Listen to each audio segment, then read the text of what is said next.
your perspective, how do you see that? I think this profession is going, you have the great advantage that there are other professions that have gone through this before you, and you can see what they've done in right and wrong. And you can see other industries as well, how they've screwed it up.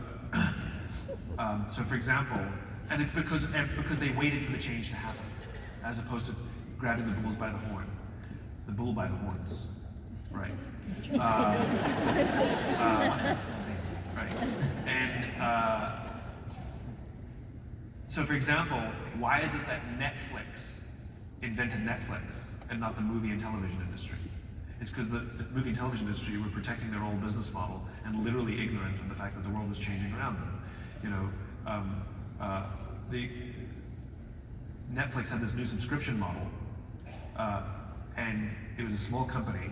Blockbuster, which was the 800-pound gorilla, like, you remember when we used to get DVDs in the mail? So, like, they knew streaming was coming. They just didn't. It just wasn't there yet. And so the CEO of Blockbuster went to the board and said, "I think we should explore subscription, because this little thing called Netflix is onto something that's gonna happen when the technology gets better." And the board wouldn't let him change the business model to subscription because they made 12% of their revenues from late fees. And look what happened. Blockbuster does not exist, except for one store in northern Canada. And Netflix is the dominant force in television movies. Why is it that a computer company invented iTunes and not the music industry? It's because they saw the change coming, and the music industry was still trying to protect selling albums in stores, because they saw their customer as Tower Records and HMV, whereas iTunes, Apple, saw the customer as the person who actually buys and listens to the music. Why is it that Amazon invented Amazon and the e-reader, and publishing industry did not even invent the Kindle? Like, it's because they're too busy protecting the old business model. So I think if you go down this route of protectionism, of protecting what we have and staving off change, you are signing your own death warrant. And if it's not your death warrant, your business is going to become way more difficult, and another firm or another that may be completely outside your profession. Remember, iTunes, Netflix, all of these were companies completely outside their own industry. In other words, they couldn't even figure out which one of you it's going to be, because it won't be any of you. It might be a software company that'll completely eviscerate your profession. And so I think to be the one that says, okay, it won't be the way it was. We can't defend the way it was, and we're going to have to imagine, what if we were to invent our industry now, knowing nothing? What would we do? And again, this goes back to the question of why. Well, why did you get into the industry in the first place?